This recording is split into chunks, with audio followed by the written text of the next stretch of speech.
Well, this time around I thought I would show you a few little tips and tricks when you're working with layer masks. Now what I've done so far, just to be able to actually show you some things, is I've taken my background layer, I've duplicated it, and then added a layer below. And that was necessary simply so I could A, add a layer mask, and B, see the effects of it, because of course you can't add a layer mask directly to the background layer.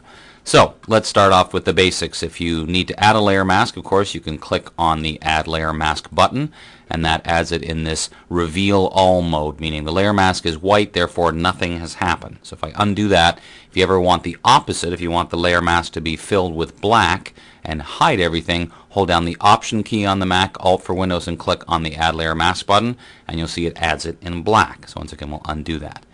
If you have a selection, when you click on the Add Layer Mask button, it will hide everything else and basically keep your selection, like this. If, on the other hand, you wanted the opposite, in other words, you wanted the selection masked or hidden, once again, hold down the Option or Alt key, and you'll see it will do the opposite, and look at the layer mask. Now, whenever you have a layer mask already made, if you realize it is the wrong way around, just press Command or Control I for invert the mask, and it will go to the opposite way, just like that. Now, sometimes you may want to actually look at the layer mask itself, because right now you can see it, the little thumbnail, but if you actually want to view it, once again, the recurring theme of the Option or Alt key, hold down Option or Alt, and you actually look at the layer mask itself. This is particularly useful if you ever want to paste something onto the layer mask, because if you just chose copy and paste, it would make a new layer, but this way, when you're looking at the layer mask, it will actually paste right on the mask itself. And you can just click back on the regular thumbnail. Now, you can also look at your layer mask in kind of this quick mask view. So if you want that colored overlay, just use the backslash key. And you'll see just by pressing the backslash key, it automatically goes into a quick mask type look. And then you press it again to get back out of it.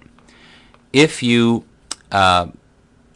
were working somewhere and you realized that you didn't want to, let's say you're over here in your toolbox and you wanted to make sure you had clicked on the layer thumbnail over here, instead of moving all the way over, if you press Command Shift or Control Shift backslash, see what happened there?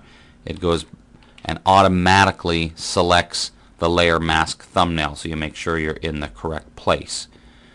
Once again, if you're over on the image and you want to load a selection based on the layer mask, there's two options. If you wanted to move over onto the layer mask, you could actually hold down the Command and Control key, and that would, when you click, that loads the selection. But again, you may have a really big document just really far away from that. So if you ever want to load the layer mask as selection, are you ready for this?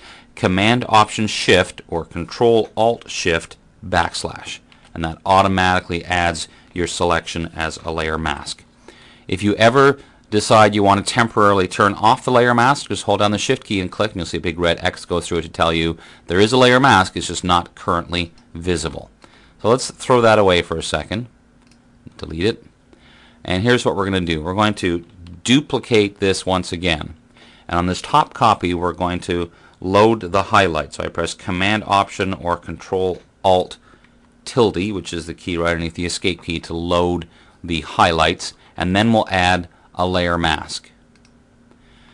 Now you'll see that if you view the layer mask, remember Option or I'll click on it, we get like this kind of grayscale view because that's all the highlights. Well, what if I wanted to now make a layer mask on this image, this other layer? If I just want to simply duplicate it, I just hold down the Option or Alt key and that copies it and makes an exact duplicate. If I want to just say, oh, it's on the wrong one, move it, you just click and drag and that moves the layer mask.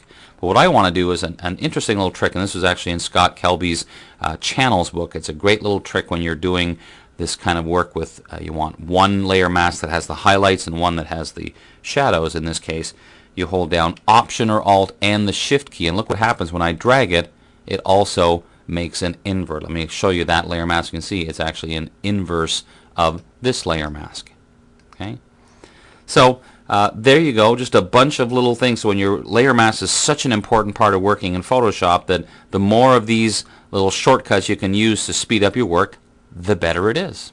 I gave you these tips because honestly layer mask is such an important part of Photoshop. You really need to speed up your work with layer mask, and then you can do all kinds of things.